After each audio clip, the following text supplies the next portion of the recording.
Ini merupakan Tholabul Ilmi kita, yakni kajian sore Dais di edisi Jumat 16 Oktober 2020. Kita masih istiqomah. Setiap hari Jumat kita akan membahas kitab Mukhtarul Ahadits. Dan hari ini kita akan membicarakan dzikrul maut, ya, banyak mengingat kematian. Nah, ini itu penting sekali karena kita tidak tahu kapan Allah akan menjemput kita, tapi kita siap semuanya. Nah, maka dari itu nanti pendengar pemirsa jangan lupa sesi kedua nanti bisa phone live di 6756352, untuk SMS 0821 336 70.000. Alhamdulillah pada sore hari ini telah ada narasumber yang setia menemani pendengar dan pemirsa, yakni Kiai Khairul Amin, Sarjana Agama. Assalamualaikum Kiai. Waalaikumsalam warahmatullahi wabarakatuh. Gimana kabar? Alhamdulillah sehat Pak Sehat Karno. ya. Kita hari ini akan berbicara tentang hal yang kemungkinan orang tidak ngeh gitu. Dzikrul maut. Mudah-mudahan ini setelah ini nanti sering diabaikan. Sehingga iya, mudah-mudahan istiqomah dia ya. Dzikrul maut mengingat banyak kematian dia. Bismillah. Assalamualaikum warahmatullahi wabarakatuh. Waalaikumsalam. Bismillahirrahmanirrahim. Alhamdulillahirabbil alamin wa bihi nasta'inu ala umuri dunya waddin wassalatu wassalamu ala asyrafil anbiya'i wal mursalin sayyidina wa habibina wa syafi'ina wa qurrati ayunina Muhammadin sallallahu alaihi wasallam wa ala alihi wa sahbihi ajma'in. Rabbi syrah li sadri wa yassir li amri wa hlul 'uqdatam min lisani yafqahu qawli. Amin, amma ba'd. Kaum muslimin muslimat yang dimuliakan oleh Allah Subhanahu wa taala, khususnya para pecinta Radio Dais dan MAJT TV.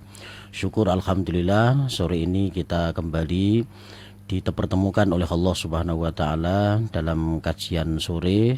Insyaallah semoga apa yang kita pelajari bisa kita amalkan bersama dalam kehidupan kita sehari-hari. Semoga Allah ridho kepada kita sekeluarga, dan tentunya semakin tambah umur kita, semoga semakin kita selalu mendekatkan diri kepada Allah Subhanahu wa taala. Amin. Kita akan berbicara tentang tadi ya, dzikrul maut ya, memperbanyak mengingat mati. Jadi kalau kita melihat bahwa setiap manusia itu pasti akan mati, itu kalau menjadi tolok ukur, harusnya memang semua orang itu tidak akan terlalu menggebu-gebu dalam urusan-urusan yang hanya urusan dunia. Karena bagaimanapun juga apapun yang kita sungguh-sungguh dengannya, atau apa yang kita cari dalam hanya urusan dunia saja, itu sangat-sangat pendek, sangat-sangat terbatas, dan tidak lama kan ya. Jadi dunia ini dana yadnu, itu artinya adalah pendek. Apalagi umur orang sekarang 62, 63 gitu ya. Ada yang kemarin teman saya mengatakan hati-hati lagi usum mau mati gitu.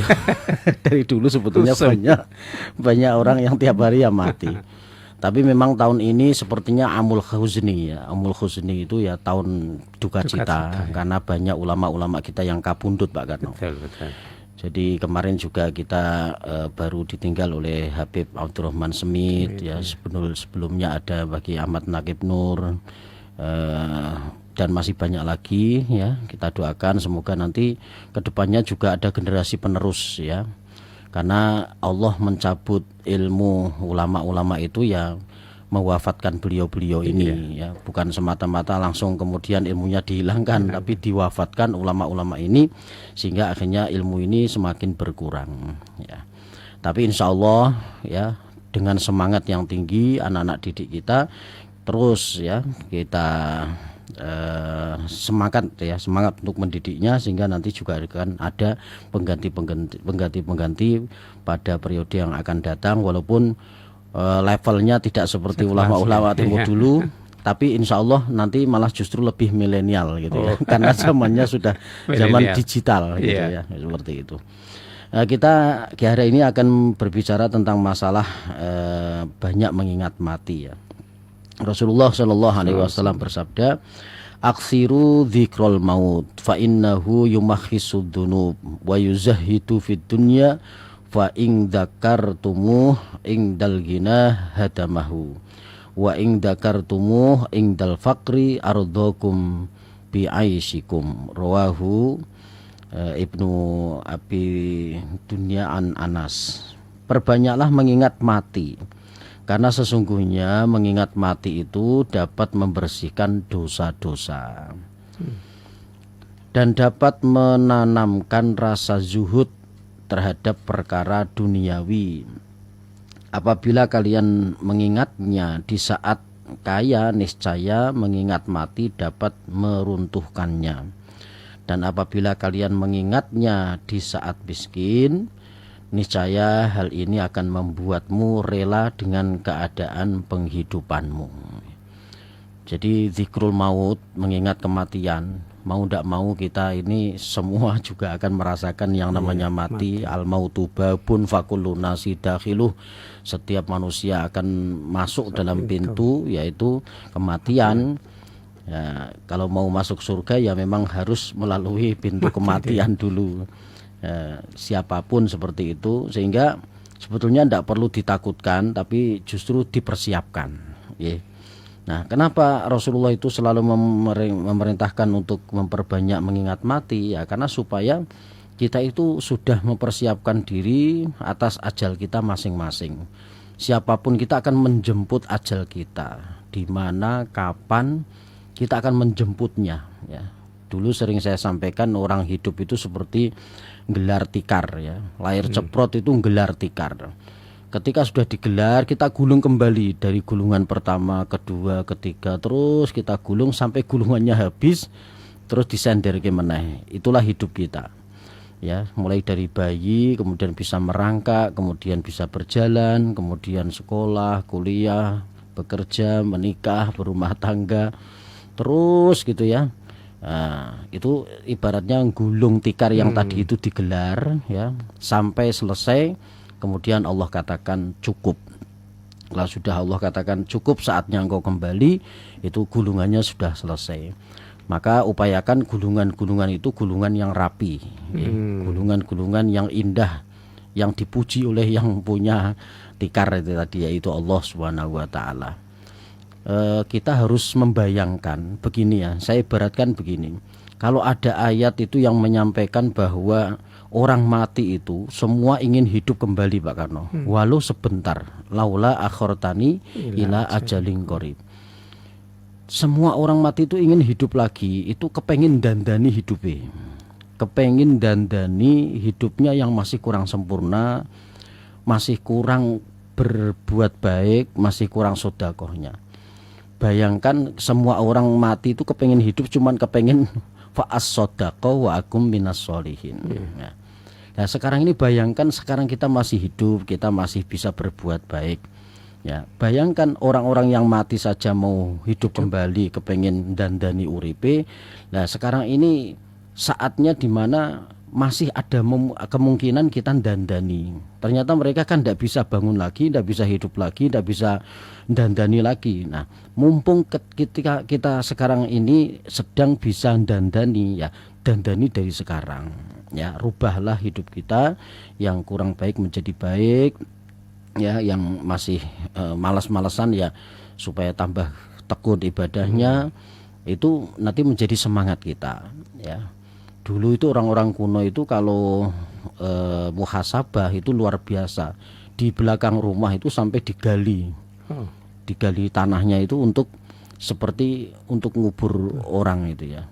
Ketika tetangga tanya, Pak, kenapa ini kok bikin liang lahat di dalam rumah itu ya? Dia menjawab, saya itu kalau pas lagi malas-malasan ibadah, saya nyemplung di situ. Saya nyemplung terus ketap-ketip. Lah yo, saya itu masih hidup, saya masih bisa bangun, masih bisa dandani urip gitu ya. Tapi kalau coba saya ini benar-benar mati di dalam, saya tidak bisa bangun lagi, dan saya tidak bisa dandani hidup saya. Dia bangun lagi terus semangat sholatnya saya tekun meneh gitu. Tapi ya ndak usah ikut-ikutan seperti itu. Tur yo mayor apa tek gede, jadi ora ono tempatnya. Apalagi rumah perumahan itu ya RSSS ya. Rumah sangat sederhana sekali sehingga sulit selonjor gitu ya. Jadi ya ndak usah sampai segitu. Tapi ini untuk pembelajaran ya. Jadi kalau ada orang sampai muhasabah seperti itu, ini artinya dia sadar betul ya, sebelum dia benar-benar mati itu dia memposisikan diri seperti orang mati. Dia menggali tanah untuk dia itu bermuhasabah. Nah, Ternyata menurut hadis ini bahwa fa innahu yumakhisud dunub ya. Jadi mengingat kematian itu bisa membersihkan dosa-dosa. Karena begitu dia ingat mati dia akan menjadi orang yang tawadu ya. Ternyata saya sebesar apapun juga nanti akan habis ya. Kesekuat apapun nanti akan lemah dan sehebat apapun nanti juga akan mati juga. Sehingga kalau sudah seperti itu sombongnya akan hilang, takaburnya akan hilang. Nah, kalau seperti ini maka dosa-dosanya akan rontok gitu ya. Karena dengan mengingat mati orang itu akan lebih tawadu. Kemudian menanamkan rasa zuhud terhadap perkara duniawi. Nah itu begitu ingat mati kan wes yo ojo nemen-nemen banget oleh cinta karo donya. Yang ngono-ngono yo bakal ditinggal seperti itu. Maka seringkali kita ceritakan bahwa ternyata harta yang kita bawa itu dengan yang kita tinggal ternyata banyak yang kita tinggal kan. Jadi kalau kita mati coba apa yang kita tinggal itu masih puluhan juta kan. Misalnya punya rumah, masih punya mobil, masih punya sepeda motor, masih punya tabungan, deposit misalnya itu ya. Ternyata masih banyak gitu daripada mungkin sedekah kita. Tapi itu juga bernilai ibadah ya, meninggalkan waris misalnya kepada keluarganya itu supaya keluarganya tetap kecukupan. Itu termasuk juga bagian daripada kemuliaan, termasuk ibadah. Karena dengan dia meninggalkan harta itu juga nanti bisa untuk kehidupan yang ditinggalkan. Daripada ninggal ke utang gitu ya. Mati utangnya akeh gitu ya. Mbah Mudin dadak bilang apa? Nanti kalau ada hak adami tolong menghubungi keluarganya. Kata keluarganya aku dewe kere. Wah itu Mbah Mudin ini padahal gak dipesan apa-apa tapi bilangnya nanti urusannya dengan keluarga gitu ya. Padahal yang batin utangnya yo akeh gitu ya. Nah ini maka sekali lagi bahwa mengingat mati itu akan bisa menjadikan orang itu zuhud ya. Zuhud itu ya pokoknya ora kedunyan ya. Kalau ada harta, kalau punya segalanya itu tidak masuk ke dalam hatinya, tapi hanya sekedar ya untuk kebutuhan saja seperti itu. Kemudian juga apabila mengingat itu di saat kita kaya, ya pas sugih-sugih kok gelem iling mati, itu dapat meruntuhkannya. Meruntuhkannya ya tadi enggak begitu menggebu-gebu dengan dunianya. Kalau cinta dengan dunia tidak terlalu cinta banget, jangan sampai mengalahkan cintanya kepada Allah dan Rasulnya. Ayyakunallahu wa rasuluhu ahabba ilaihi mimma siwahuma. Jadi Allah dan Rasulnya harus menjadi segala-galanya. Ya, jangan sampai justru dengan harta, pangkat, jabatan itu mengalahkan cinta kita kepada Allah dan Rasulnya. Seperti Sayyidina Abu Bakar, 5 toko dihadiahkan untuk umat ya, untuk Baitul Mal disedekahkan. Kemudian Sayyidina Utsman juga seperti itu ya, sampai ada rekening Utsman bin Affan. Itu kan kisahnya Sayyidina Utsman membeli sumur rumah orang Yahudi yang pada saat itu sumur itu airnya selagi semua sumur itu tidak mengeluarkan air, sumurnya rumah itu mengeluarkan air, sumbernya gede sehingga akhirnya dijual dengan harga yang mahal. Nah, dengan susah payah dibeli oleh Sayyidina Utsman dengan harga yang sangat tinggi. Ternyata setelah dibeli justru itu diwakafkan ya, wakafkan airnya untuk umat ya, untuk umat. Semua yang ambil air digratiskan semua. Akhirnya sampai sekarang sumurnya itu masih ya, namanya sumur rumah ya. Sumur rumah itu sumur yang pernah dimiliki oleh orang Yahudi bernama Ruma yang dibeli oleh Sayyidina Utsman ya, yang sekarang itu di sekitarnya ada kebun kurma dan menjadi rekening ya, rekeningnya Sayyidina Utsman bin Affan. Itu masih ada Pak Kano, rekening Utsman bin Affan itu masih ada. Mbuh njiko KTP-ne sapa. Tapi yang jelas ada rekening Utsman bin Affan itu masih ada sampai sekarang. Kemudian apabila mengingatnya itu di saat miskin, pas melarat kok iling mati, niscaya hal ini akan membuatmu rela dengan keadaan penghidupanmu. Apa meneh pas melarat iling mati, wis sangsaya pasrah gitu ya. Jadi wis sandine wis kalau wis wae Gusti Allah sak karepe jenengan pun arep digawe piye. Ya dia semakin pasrah karena dalam keadaan tidak punya, dia ingat mati juga. Ya sudah sudah pasrah bongkoan karena memang semua adalah kehendak-Mu ya Allah. Tapi beda dengan orang putus asa ya. Jadi ini hanya sekedar mengingat mati saja. Tapi kalau orang putus asa kan maka dia akan melakukan mungkin bunuh diri atau apa. Jadi beda ya antara orang itu pasrah dengan putus asa. Ya sekali lagi beda. Pasrah itu disertai dengan keimanan. Tapi kalau putus asa itu imannya nol ya. Jadi seakan-akan hampir sama ya tingkat kepasrahannya hampir sama, tapi ketika dia itu pasrah tawakal itu masih disertai dengan iman. Tapi kalau dia itu nyerah atau dia itu putus asa, maka sudah tidak ada iman yang ngomong di dalam hatinya. Seperti itu Pak. Iya.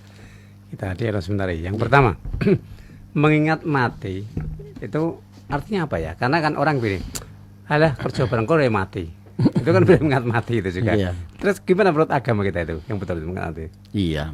Jadi tadi itu ya, kita ini dianjurkan untuk ketika kita selesai sholat, faida qudiyati sholatu fangtasiru fil ardi wabtagu min fadlillah. Supaya semangat itu kita harus mengingat ayat ini ya. Selesai sholat kita diperintahkan untuk bertebaran mencari kehidupan dunia, untuk mencari rezeki ya yang Allah sudah tebarkan di muka bumi ini. Fangtasiru fil ardi ya, bertebaranlah kamu di atas bumi, wabtagu min fadlillah, carilah karunia dari Allah. Ini menunjukkan supaya kita semangat untuk mencari dunia. Ya wis ngopeni anak, ngopeni bojo, kok kekarpane itu memang ada perintahnya ya. Dan itu bernilai ibadah ya, nafkahi anak, istri, berbagi kepada sesama kan pahalanya besar sekali. Jadi salah besar kalau ada orang mengatakan zuhud itu kemudian meninggalkan dunia, itu salah. Karena dunia ketika kita cari bisa untuk alat untuk ibadah kan gitu. Nah jadi untuk masalah hal ini ketika urusan dunia, ketika selesai sholat kita tetap semangat gitu ya. Tapi ketika kita menghadap Allah, ada kalimat juga wamal li akhiratika ka'annaka tamutu goda. Jadi ketika kita ini mengingat Allah seakan-akan besok itu akan mati. Itu menjadi ibadah yang terakhir kita. Sholat maghrib nanti kita Pak Karno kalau masih diberikan panjang umur, jadikan itu sholat maghrib kita yang terakhir sehingga terbaik ya. Besok lagi kalau masih ada maghrib lagi ya sudah, jadikan yang itu adalah yang terakhir. Terus seakan-akan besok itu akan mati sehingga dia hari itu tetap selalu semangat. Ya, jadi artinya dengan mengingat mati itu atau memperbaiki ibadah-ibadah begitu. Iya. Dengan dia mengingat mati kan akhirnya dia akhirnya seakan-akan masih kurang terus dalam ibadah sehingga semangat dalam ibadahnya tinggi. Ya. Ya, tapi kadang-kadang kita kan terkait dengan dunia itu, orang itu kan kadang salah pasang lah, koyo mati kok wis rasa sugi-sugi. Padahal kan dengan dunia, dengan harta itu kan bisa untuk bekal ibadah kan, harusnya seperti itu. Iya, maka jangan salah persepsi ya. Jangan menganggap bahwa orang yang mencari maisah kehidupan dunia kemudian keduniaan, tidak juga ya. Jadi sekali lagi kita ini sebelum ke akhirat kan di dunia dulu. Betul. Maka doanya adalah Robbana atina fid dunya hasanah baru wa fil akhirati hasanah. Tetap mintanya kan baik dulu di dunia juga nanti baik di akhirat. Kayak Nabi Sulaiman itu ya, Nabi Sulaiman itu sudah kayak apa kayanya di dunia, tapi di akhiratnya juga mulia. Ini percontohan dari seorang yang dipersilahkan oleh Allah untuk mendapatkan apa saja yang ada di dunia ini. Bahkan Nabi Sulaiman bisa menguasai jin, menguasai bahasa binatang, mengatur angin ya, sampai kunci beliau, kunci rumah, kunci macam-macam di istana itu yang membawa bukan orang tapi onta. Ya, sampai segitu banyaknya. Ya, ini berarti kan tidak ada larangan dalam kita semangat untuk mencari kehidupan dunia. Seperti itu. Tapi yang tadi ya, yang penting jangan kedunian tadi. Jangan kedunian, jangan masukkan dalam hatinya. Nabi Sulaiman kan selalu kalau melihat dunia langsung ingat Allah. Rabbi auzi'ni an ashkura ni'mataka allati an'amta 'alayya wa 'ala walidayya wa an amala sholihan tardahu wa adkhilni bi rahmatika fi ibadika sholihin. Tapi ini tidak mudah nih. Artinya orang hidup itu kan bagaikan roda. Kadang-kadang kan di atas, di bawah, di samping dan sebagainya. Ketika kita di bawah itu kan maaf dapat dikatakan kan miskin begitu. Iya. Ya terus gimana agar kita ya betul-betul ya miskin tapi nyun sewu sabar, tapi juga mengingat kematian itu. Iya. Apa trik itu? Memang ketika orang diuji melarat itu Iya. ya, dia ngelukrung, lentruk Iya, ya. betul. Nah, ini juga dialami fitrahnya manusia itu selalu seperti itu. Tapi ingatlah itu bisa kita rubah ya mindset itu ketika sudah berjalan beberapa waktu. Jadi ketika musibah datang itu kenapa kok diperintahkan untuk mengatakan innalillahi supaya dikembalikan lagi kepada Allah. Tidak ada musibah apapun kecuali la yusibana illa ma kataballahu lana, kecuali sudah ditulis di Lauhil Mahfuz sana. Kalau orang itu sudah seperti itu, maka musibah apapun itu dia kembalikan lagi kepada Allah. Maka sebetulnya hidup ini itu apa ya? Persoalannya itu biasanya apa? Biasanya yang paling harus diurusi adalah urusan hutang. Nah, sebetulnya Pak Karno, orang itu kalau tidak punya hutang, maksudnya hutang yang berlebihan ya, itu kalau untuk makan saja itu paling berapa? Piring, rong piring itu udah kenyang banget kan gitu ya. Pakaian kita itu pakai baju walaupun punya 5, punya 10 setel, yang kita pakai juga hanya 1 setel. Terus apa lagi? Rumah yo sing penting cukup, ora bocor yo cukup. Yang menjadikan kenapa orang itu sampai ke dunia, sampai hutangnya banyak, karena dia ingin lebih. Ketika memandang urusan dunia, dia memandang orang lain itu di atasnya ya. Maka ketika ada urusan seperti ini kan Rasulullah menyampaikan bahwa kalau urusan ungdur huwa man asfala minkum ya. Jadi lihatlah orang itu yang ada di bawahmu. Sudah punya mobil ya alhamdulillah, tetangga kita masih motoran. Yang motoran alhamdulillah kemana-mana tetangga kita masih Gojek, masih online ya, masih ojek online. Kemudian yang masih ojek online ya alhamdulillah masih punya duit untuk bayar ya. Tetangga kita kemana-mana jalan misalnya. Terus yang sehat juga seperti itu, alhamdulillah masih bisa bekerja. Tetangga kita di rumah nggak pernah keluar ya. Yang masih hidup walaupun sakit, alhamdulillah tetangga kita kemarin mati nggak balik lagi. Kalau sudah seperti itu syukur terus. Artinya apapun bentuknya kita harus alhamdulillah gitu ya. Iya alhamdulillah. Pokoknya Gusti Allah itu ndak bakal keliru gitu saja. Kalau konsepnya hidup seperti itu, menungso kuwi gur enak tok isine gitu ya. Tapi itu susah Pak Kano. Memang kelas berat ya. Nah, itu harus dilatih. Maka kenapa orang itu harus riyadhah, prihatin. Itu yang jagani kalau suatu saat ketemu dengan hal-hal yang susah seperti ini. Kan orang tua sering gitu ya ngajarin anaknya, nang kowe ojo seneng-seneng mentang-mentang bapakmu ki sugih, duwite akeh, kowe keturutan. Kowe ki yo tirakat barang, riyadhah, yo nyambut gawe. Kan seperti itu kan. Ini bagus sekali orang tua yang seperti itu supaya apa? Supaya merasakan betapa beratnya mencari duit, mencari pekerjaan. Ya gitu. Seperti ketika di pesantren juga seperti itu ya. Walaupun anaknya orang kaya di pesantren, saya tanya, kowe iki anak wong sugih kok mondok ning kene gitu ya. Anu Kang, aku diceritani bapak aku kongkon prihatin ya. Prihatin itu kalimat prihatin itu sithik tapi sebetulnya dalam gitu ya. Prihatin ini ngrasake apa sing dirasake karo kanca-kancane. Ya jadi ketika dia itu suatu saat itu enak itu dia tuh nggak terlalu berlebihan ya. Ketika dia susah itu udah biasa gitu ya, wis mendeleh istilahnya, wis kebal gitu ya, wis biasa rekoso gitu ya, terdidik. Maka kenapa dalam berlomba juga orang itu dibutuhkan siap dalam kalah itu ya, karena dia itu dari awal sudah kepasrahannya tinggi. Urip yo ngono ya. Jadi hidup itu harus siap dapat ujian yang enak, harus juga siap dalam ujian yang tidak enak. Tapi roto-roto sing paling enak kuwi nek entuk ujian sing enak ya. Paling seneng. Duwite akeh, sugih mblegedhu gitu ya. Sebetulnya kan ujian itu ya. Iya. Tapi orang diuji seperti itu seneng gitu ya. Tapi ketika dia melarat, jatuh miskin, dia ngelokro kan seperti itu. Ndak ada orang datang ke kiai, Pak Kiai nuwun sewu, kula niki nembe kepikiran, kula susah. Kowe napa kok susah? Kula niku bondone kok kathah men, duwite kula mboten wonten wadahe gitu. Ini ndak ada, tapi mesti yang disampaikan ke kiai adalah kula niku bangkrut, duwite entek, dagang mboten payu gitu nggih. Nah ini. Padahal kiai ini dhewe ora duwe duit. Iya. Jadi kepasrahan, ketawakalan gitu ya. itu penting sekali. Ya. Iya. Nanti biar didalami pendengar pemirsa ini. Ya. Kita pendengar benar, kita jeda sejenak. Jangan lupa nanti sesi kedua Pon Live 6746352. Kita dengarkan satu nada berikut ini.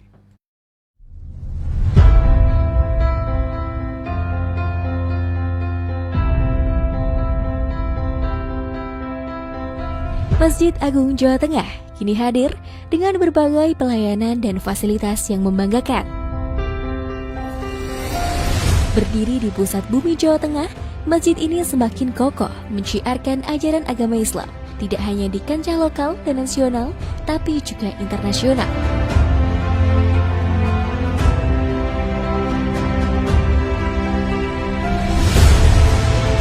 Mengikuti perkembangan dan kebutuhan masyarakat, Masjid Agung Jawa Tengah mempersembahkan sebuah lokasi yang mengantarkan, lokasi yang membekali untuk ibadah yang suci, manasik haji dan umroh Masjid Agung Jawa Tengah.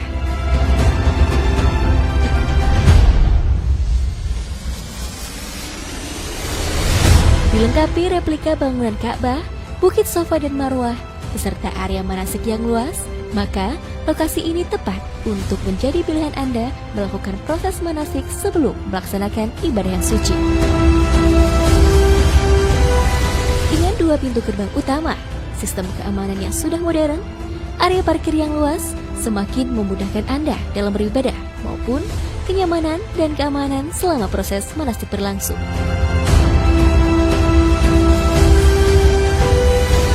Hal penting lainnya adalah kemudahan akses untuk penginapan Hotel Geraha Agung, akses oleh-oleh Semarangan dan Jawa Tengah, tempat beribadah yang nyaman, juga akses wisata kota Semarang untuk sekedar memanjakan mata, menikmati hamparan kota dari atas menara.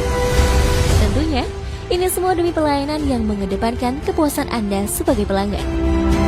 Dengan berbagai macam kelebihan tersebut, maka lokasi manasik di Masjid Agung Jawa Tengah layak menjadi pilihan Anda sebelum melaksanakan ibadah yang suci ataupun untuk proses pendidikan putra-putri kesayangan.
107,9 MHz dan juga MAJT TV. Dan juga ini live Facebooknya Radio Dais dan MAJT TV dan juga channelnya YouTube MAJT TV.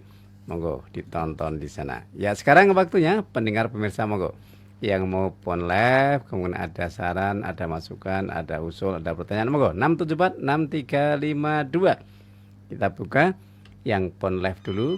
Ya, sudah ada masuk, kita sabar dulu. Assalamualaikum.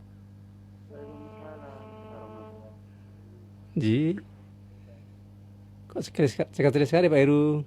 Ya, Assalamualaikum Ustaz. Waalaikumsalam. Monggo Pak Heru.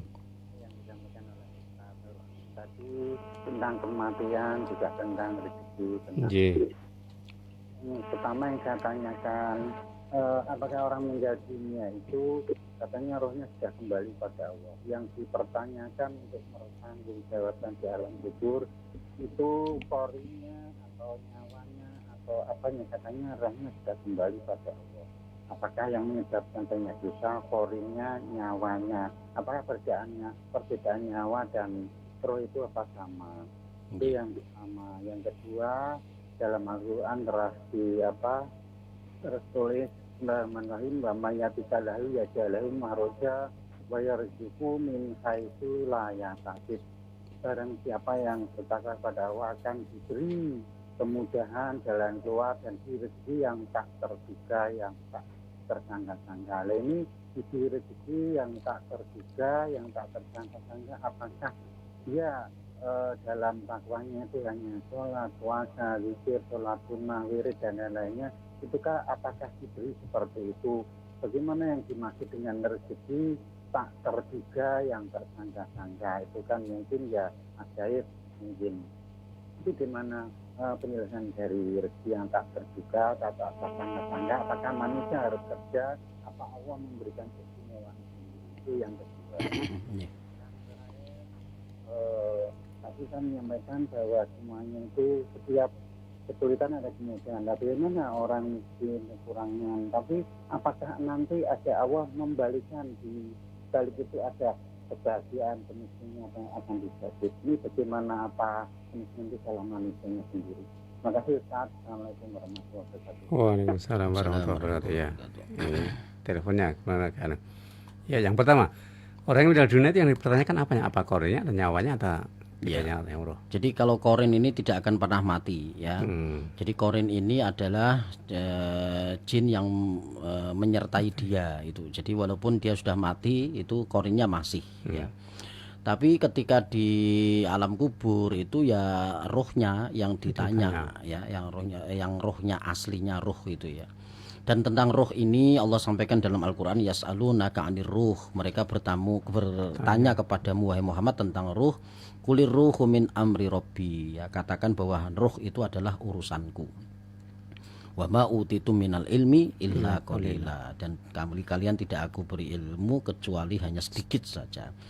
Jadi tentang pengetahuan roh itu kita punya ilmu tapi hanya sedikit.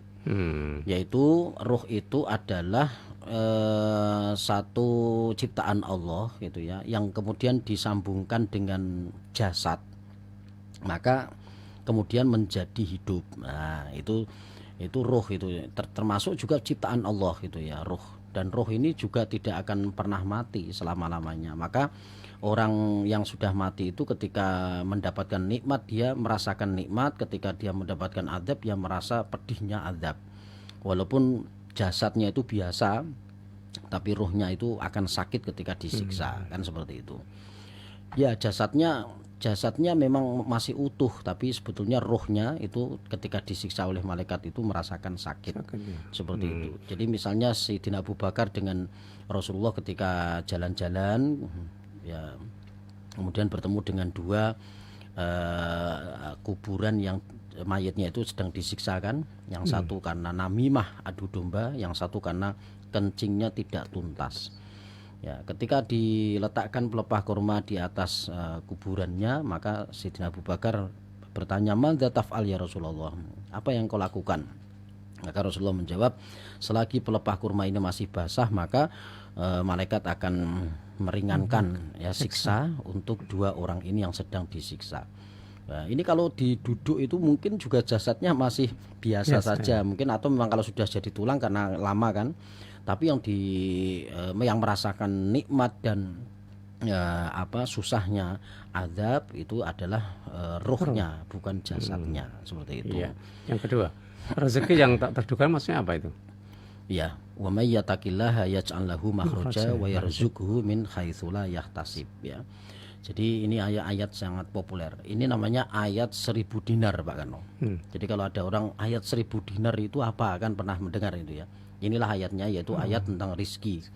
Min haitsu la yahtasib itu dia akan diberikan rizki dari arah yang tak terduga. Jadi sebetulnya dia itu berdagang sehari misalnya dapat untung 150.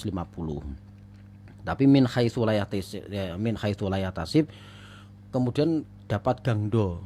Ya, orang pasar jual mengatakan gendok gitu ya. Gendok itu gangdo itu ya pokoknya untuk borongan ya. Tahu-tahu dapat borongan banyak yang kemudian hari itu menghasilkan uang yang melimpah. Ya, tukang jahit untuk borongan soko kantor itu termasuk juga min haitsu la yahtasib. Kita kan misalnya kuli bangunan pun juga seperti itu, karena kerjanya bagus diundang, Mas, sampean bangun omahku kok ngantek meh setahun, aku wis seneng dadine apik, wis sesuk kita jak umroh. Misalnya seperti itu. Nah, seperti ini namanya min haitsu la yahtasib. Terus ketiga, kesulitan ada kemudahan. Itu maksudnya sunatullah atau gimana tuh? Ya, innama'al usri yusra. Ya, sesungguhnya pada kesulitan ada kemudahan. Jadi watil kal ayyamu nudawiluha bainan nas itu betul ya. Pada hari itu kami putar roda kehidupan manusia. Tidak ada orang susah terus, tidak ada orang senang terus. Ketika orang susah, kemudian dia menikmati kesusahannya atau dia pasrah tawakal, nanti pasti Allah akan mengganti di lain waktu dengan kebahagiaan. Pandemi banyak yang terdampak ekonomi, akeh sing dodol ada apa yang asalnya nggak jualan jadi jualan, Pak Kano. Maksudnya peralatannya didol kabeh ngono. Apa-apa dijual. Ya wis disabari, wong donya isih gampang, isih iso digolek. Nah, tapi nek kesehatan itu mahal harganya. Saling ngedem-ngedem ya suami istri. Kalau ndak pegatan, Pak Kano. Banyak sekali yang karena pandemi terus akhirnya gegeran itu ada ya. Maka kesabaran seperti ini memang dibutuhkan pada saat-saat seperti ini. Nah, ketika dia itu sudah menghadapi ujian seperti ini menikmati ujian dari Allah ini, maka Allah akan memudahkan ya dari semua kesulitan-kesulitannya. Ya, monggo masih kita tunggu di 6746352 untuk SMS ya 0821 336 70.000, monggo. Masih kita buka.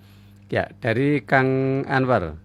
Assalamualaikum, Yai. Waalaikumsalam. Kalau meninggal dunia tidak punya anak, punya rumah, punya tanah, lalu dibuat rebutan saudaranya saudaranya, terus meninggal di akhirat, disiksa enggak? Ya, taruhlah ini tidak ada istri, tidak ada anak gitu ya. Pokoknya sebatang kara mati meninggalkan harta. Nah, kemudian dibuat rebutan. Ya taruhlah rebutan itu, kalimat rebutan kan biasanya konotasinya ke yang negatif ya. Jadi yang mati ini tidak ada urusan dengan yang masih hidup dalam urusan rebut-merebut gitu ya. Justru yang bermasalah ini yang masih hidup itu, kenapa kalian rebutan warisan gitu ya. Ya, ketika dia itu sudah meninggal dunia, kemudian belum diwasiatkan, belum diamanatkan kepada siapa-siapa, belum diwakafkan, ya sudah, ketika dimiliki oleh si A, si B, si C itu tetap dia berpahala, menjadi sedekah. Iya, menjadi sedekah. Jadi bukan malah terus disiksa, bukan. Karena tidak ada kesalahan bagi dia, karena justru warisannya malah dibuat rebutan. Nah, orang yang baik itu justru malah ketika ada orang yang kasusnya seperti ini, maka justru sudah diwakafkan sajalah untuk kebaikan wakaf dia di akhirat nanti untuk bekal dia. Tapi kalau untuk rebutan ya berarti ini urusannya dengan yang masih hidup ya, dengan Allah. Tapi dia yang sudah meninggal dunia tidak ada persoalan apa-apa, walaupun hartanya buat rebutan. Iya, tidak masalah. Ya, satu lagi ya. Assalamualaikum ya. Waalaikumsalam. Bagaimana cara mengingat Allah yang sempurna? Iya, mungkin sempurna itu apa saja mungkin dibaca ya. Ya apa saja, kalau udzkurullaha dzikron katsira. mengingat Allah itu tidak hanya sebesar kita itu membaca ya. Membaca ada dua, membaca ayat yang kauniyah, ada juga yang kauliyah. Ya, jadi yang kauliyah itu ya yang bacaan Quran seperti itu. Nah, kauniyah itu yang ada di sekitar kita, mungkin kita melihat laut, pegunungan, alam gitu ya. Kemudian kita mengatakan ini adalah karunia dari Tuhanku. Allah Maha Besar kok ya Allah. Subhanallah. Maka keluar kalimat-kalimat ini dengan kita melihat apa yang menjadi ciptaan Allah. Ini juga termasuk bagian daripada zikrullah. Nah, sempurnanya bagaimana? Ya setiap hari kita berzikir ya itulah kita akan masuk pada kesempurnaan. Yang penting setiap hari kita mengingat Allah, insya Allah akan menjadi insan kamil, ya, itu yang sempurna. Sempurna gitu. ya. Terima kasih atas waktunya. Sama-sama. Mudah-mudahan apa yang kita bicarakan manfaat untuk Amin, kita amin, semuanya. amin. Pendengar pemirsa, demikian bincang-bincang saya dengan Kiai Khairil Amin Sarjana Agama tentang yakni banyak mengingat kematian. Mudah-mudahan kita semuanya juga bisa mendalami atau mengamalkan terus-menerus tentang zikrul maut ini sehingga kita siap untuk seandainya Allah telah menggariskan kita berpisah dengan raga kita. Dan akhirnya saya Karno terima kasih atas kebersamanya baik yang phone live maupun SMS, mudah-mudahan menjadi amal ibadahnya. Akhirnya wassalamualaikum warahmatullahi wabarakatuh.